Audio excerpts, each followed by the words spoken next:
న్యాయం అనేది ఎక్కడున్నా చెప్పండి.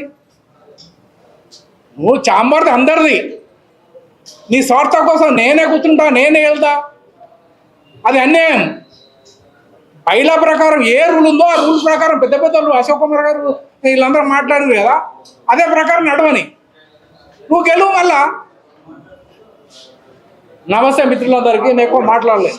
మిత్రులారా, ఛాంబర్ అట్లాగే 24 క్రాఫ్ట్స్ సంబంధించిన మెంబర్స్ అందరూ కూడా, మరి ఇది 24 క్రాఫ్ట్స్ సంబంధించిన మనోభావాలకు సంబంధించినటువంటి అంశం.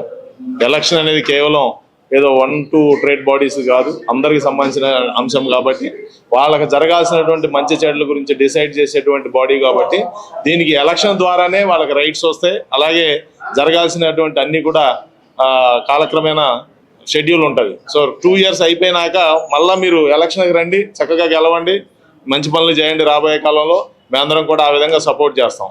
మరి అవి ఏం చేయకుండా దానికి దీనికి ఏ లింకులు పెట్టి ఇంకా ఇది ప్రొలాంగ్ చేయడం మంచి పద్ధతి కాదు. Thank you.